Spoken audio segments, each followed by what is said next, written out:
everybody. Today's the first day of my video blog, Adventures in Wonderland. So today, I am heading with my parents to Salt Lake City from Ogden, Utah, to an art museum in Salt Lake called the Leonardo, and we're going to see an exhibit of mummies. After the mummies exhibit, I'm going to be meeting with my buddy Ben at his transmission shop, and going to do a little bit of cleaning for him, and he's going to help me out with some stuff. We're going to try to get me super legit for the road so I can get ready for this California road trip coming up really soon. That trip's not totally set in stone yet, but I've just been really super duper missing California, specifically California. I've been thinking about a lot. I'd like to go out and spend some time on Venice Beach. I've got a van now, and it's a little different than the last time I was out there, just with a backpack. So I've got a little bit more freedom to kind of sleep on or near the beach and feel safe inside my van. A few friends out there I've been wanting to visit, probably some volunteer projects I can get involved in while I'm out there. I've been wanting to reconnect with some of my Hollywood connects and see, what kind of projects I can't get going there. On the way, I do plan on making a few stops that I've been meaning to make for a while. Probably going to make one in Moab. Might even go as far out of my way to Fruita, Colorado, to go meet with the moneyless man himself, Mr. Daniel Suelo. Hopefully that happens. I'm not sure what his schedule is, or see if it's something he's interested or available to do to meet up. But I've been wanting to meet him and interview him for a while, and man, he sure would make a great entry for this show. One of the main topics I'm probably going to talk about throughout the course of this blog is minimalism and living moneyless, or nearly moneyless anyways, and just working in gift economics, and that's going to be a huge theme. It's been a huge part of what travel's done for me. It's changed my life fundamentally to a different person. I used to be a very big-time materialist, and I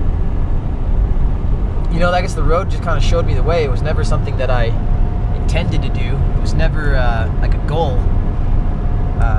I never set out to become a traveling vagabond hippie, but it kind of happened, and I found myself. And I know that for all the years that I was doing business, and I've worked in a lot of industries and been a somewhat of a big person in a lot of those industries. I was the manager of a downtown nightclub. I used to own an events promotion company. I ran a magazine. I ran a recording studio. Worked all over in Hollywood. Interned at Snoop Dogg's studio for a while. I was never really honestly career driven. I think a lot of that really always was just insecurity driving materialism, and materialism, the idea behind it was validation, seeking validation through my things as opposed to from my character. And I knew in large part as I was growing up that a big part of that was coming from the fact that I was wearing hand-me-down clothes and my family was kind of ghetto. So as I got older and I got out of the house and I started, having my own job, my own place, my own money to get my own clothes and stuff like that, it was all about the name brands. I needed to have a nice car. I had to have a nice house. I needed things to validate me to other people. So getting out of materialism was huge. But another part of that was that growing up throughout all these different businesses, I never honestly felt right charging. I mean, not even small amounts, you know what I mean? It's just, I know a big part of it is my mom. She's a very charitable person. She always wants to help people out. And, whenever somebody offers me, she's like, no, please. I insist. I'm just glad to help. And I get a lot of my charity from that. But I just never felt right about it. I mean, the particular job that I do as a video editor and effects artist is a high-dollar job. And I've got a fairly decent portfolio. I could be charging pretty big bucks if I wanted to. And I know that I could. But I just never felt right about it. I always feel like I'm robbing somebody because I'm just doing something that I enjoy, and it's something that I would have been happy to help them with anyways, because I don't get involved in projects that I don't care for anyways.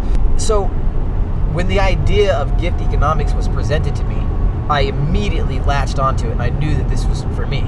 And it made sense to me because I've kind of always worked in the gift, and I'm a lot more comfortable that way.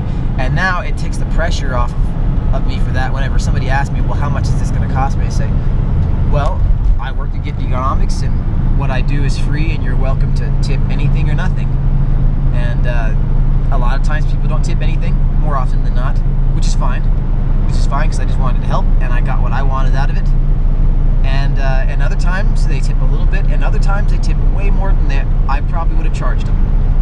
As I've come into this lifestyle, I remember when I was train hopping for a while, basically, hopping freight trains illegally as a means of transportation. And I was in Las Vegas, and I was hopping a train to Salt Lake City, Utah, and I had $3 left to my name. I had $3 in my pocket. I don't remember how I got the $3. And I was hungry, and I was really sore because I was carrying around 75 pounds or so in my rucksack. And I'd been walking for quite a while. And so I go into a restaurant, and I order some stuff off the dollar menu. The last, $2 or $3 that I had, and I ordered 2 items off the dollar menu, and I was broke. But my stomach was full, and I was happy. And this lady, on her way out of the establishment, just took out a brand new, crisp, never been folded $20 bill, set it down on the table that I was sitting at, slid it towards me, smiled, walked out, didn't say a word. And I've had so many experiences like that. When I was sleeping out on the strip, I woke up to a brand new unopened bottle of Heineken and a full-size unopened bag of Doritos chips. And I had breakfast the next morning.